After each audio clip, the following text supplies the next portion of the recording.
Ассалаумағалейкум, қазақ елімде кредитіміз кешірілетін болды деп талай адам қуанып жүр ғой. Енді мен айтайын, құрметті өкімет, құрметті мына депутаттар, ел қалаулылары. Алдын карантиннің кезінде де біраз кредиттер кешірілді. Қазір мынау пәленбай миллиард ба, миллион ба, триллион ба ақша бөлініп жатыр пәлен адамның кредитін кешіру.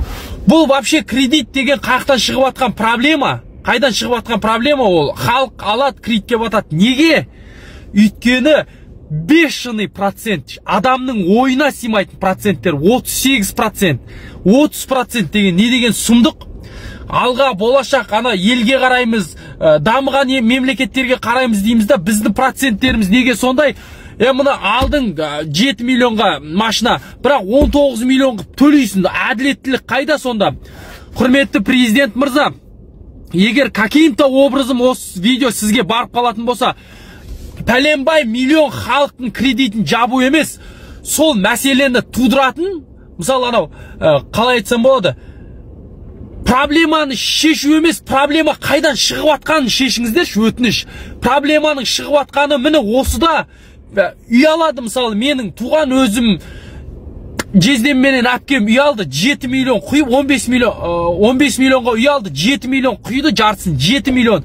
Отбасы банк 7 миллионның үстіне 7 миллион қосып 15 миллион төлейді. Сонда ол 7 миллион өздері құйды. Сонда ар жағында 22 миллион ақша болып тұр да, кредитін қосқанда, сонда еще наличие құймаса ол вообще 30 миллионға барар еді.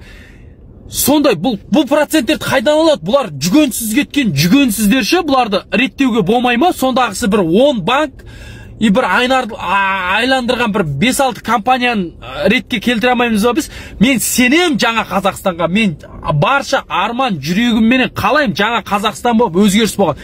Бірақ осы жүгенсіз кеткендерді жүгенсіз дальше кете беретін болса, біз керемет қарыздан құтылып бір керемет болып кетпейміз.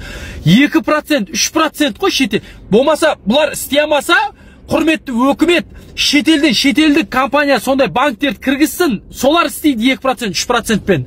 А бұлардың кетпей отыруы, бұлардың тексеріссіз жаңағы сондай проценттермен жұмыс жасай беру, сол анау ұйықтап отқан депутаттардың туысқаны соны басқарып отқан әңгіменің ашығы. Кессеңдер, менің тілім кесіп конкретно сондай жаңа Қазақстан жасаймыз десек, бірінші шешең сол жүгенсіз кеткендерге жүген салу керек. Үйдің бағасы пәленбай мың қымбат. Қандай сондай бір отделдар бар ғой, кеп есепте кірпішін, жаңағы фундаментін адамдарға берген ақшасын көрінеді, үйдің бағасы шығады. Соның үстіне тағы кішкене қос, жаңағы істеп атқан компанияны жүргізіп атқан адамға міне еңбегің бар ғой, тағы 1-2 миллион. А олар шешең салатта пәленбай миллион миллиардтап ақша қосады үстіне, ит сатады халыққа. Сондай тексеруге болады ғой. Процентті, бұлар процент, 30%, 40% деген қаяқтан абатыр вообще. Жүрегің ауырады, ойласаң. Кеше ана кредит туралы кішкене видео түсірген, просмотр кет, комментарий жазып атыр ғой адамдар, сұмдық деп. Действительно, жүрегің ауырады. Осының бәрін реттемей біз ел болмаймыз.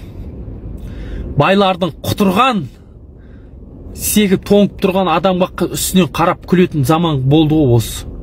Өте қиын енді. Ассалаумағалейкум. Алла сабыр берсін баршамызға. Бірақ осындайларды реттемей, ол шындық, ол оңай емес. Бірақ осыны реттемей біз бір керемет болып кетеміз деп айту өте қиын бар ғой.